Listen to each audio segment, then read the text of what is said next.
حضرت موسیٰ علیہ السلام جہاں سے گزر رہے تھے تو دیکھا کہ دو شخص آپس میں لڑائی کر رہا ہے۔ تو حضرت موسیٰ علیہ السلام نے ان کے درمیان صلح کرانے کی کوشش کی لیکن نہیں مانا۔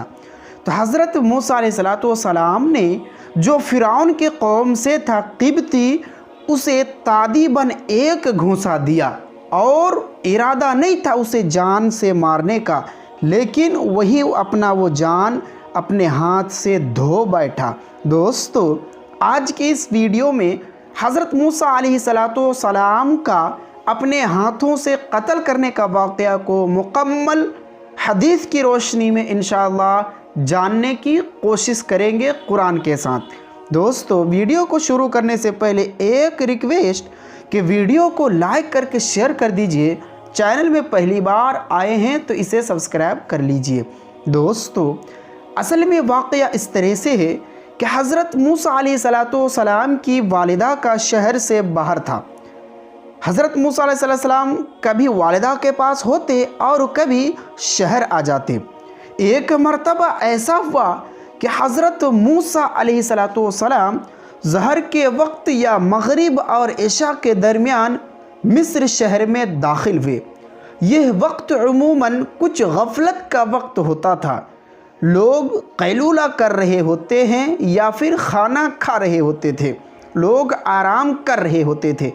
حضرت موسیٰ علیہ السلام نے دیکھا کہ دو آدمی آپس میں لڑ رہے ہیں، جن میں سے ایک قبطی تھا جو فرعون کی قوم میں سے تھا اور دوسرا اسرائیلی تھا جو حضرت موسیٰ علیہ السلام کی قوم سے تھا۔ چنانچہ اسرائیلی نے موسیٰ علیہ السلام کو دیکھا تو قبطی کے ظلم و زیادتی کی شکایت کی اور ان سے قبطی کا مقابلہ میں مدد مانگی۔ یہ قبطی فرعون کے مطبخ باورچی خانے میں روٹی پکاتا تھا اور یہ اس اسرائیلی شخص کو فرعون کے مطبخ کے لیے لکڑیاں اٹھوانا چاہتا تھا۔ اس معاملے میں قبطی غلطی پر تھا۔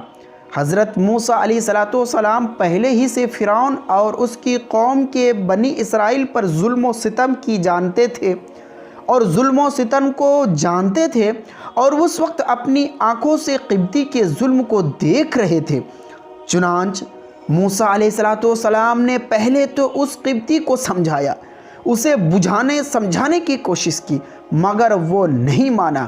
تو آخر کار حضرت موسیٰ علیہ السلام نے تادیباً ادب دینے کے لیے اس قبطی کو ایک گھونسا مارا، جس کو وہ قبطی برداشت نہ کر سکا اور وہی مر گیا۔ حضرت موسیٰ علیہ السلام کو اندازہ نہیں تھا کہ صرف ایک گھونسے سے ہی اس شخص مر جائے گا۔ حضرت موسیٰ علیہ السلام کی نیت تو محض اس کو ظلم سے روکنے کا تھا اور تادیبی سزا کی تھی، جان سے مارنے کا ارادہ نہیں تھا، مگر وہ شخص حضرت موسیٰ علیہ السلام کے گھونسے کی تاب نہ لا سکا اور وہ مر گیا، اپنے جان سے ہاتھ دھو بیٹھا۔ حضرت موسیٰ علیہ السلام اس خلاف توقع وقوع پر نادم ہوئے اور کہنے لگا، ہذا من عمل الشیطان، یعنی یہ کام تو شیطان کی طرف سے ہوا ہے، وہ کھلم کھلا دشمن گمراہ کرنے والا ہے۔ پھر اللہ رب العالمین کی پاک بارگاہ میں عرض کیا، رب انی ظلمت نفسی فاغفر لی، یعنی اے میرے پروردگار، میں نے اپنے نفس پر ظلم کیا، مجھے معاف فرما دیجئے۔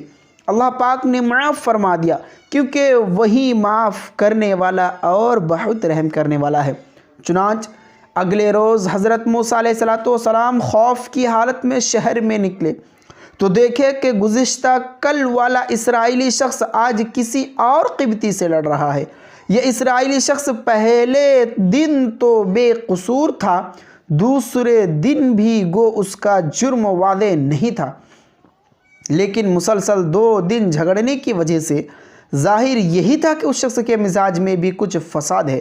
لہذا حضرت موسیٰ علیہ السلام نے اولاً اسے اسرائیلی کو تنبیہ فرمائی کہ تم ہی شرارتی معلوم ہوتے ہو، پھر آگے بڑھ کر ان کے جھگڑے کو ختم کرنے کے لیے قبطی کو پکڑ کر علیحدہ کرنا چاہا کہ اسرائیلی ڈر گیا، وہ ڈر گیا اور وہ سمجھا کہ آج شاید مجھے سزا ملے گی، اس لیے مجھے ڈانٹنا گیا ہے۔ اس نے اس خوف کے عالم میں یہ جملہ کہہ دیا کہ اے موسیٰ، کیا آپ مجھے قتل کرنا چاہتے ہیں جیسا کہ گزشتہ روز آپ نے ایک شخص کو قتل کیا؟ اس جملے کا سننا تھا کہ قبطی نے جھگڑا چھوڑا اور دوڑ کر فرعون اور اس کی کابینہ کو اطلاع دے دی کہ گزشتہ روز قتل ہونے والے قبطی کے قاتل موسیٰ علیہ السلام ہے۔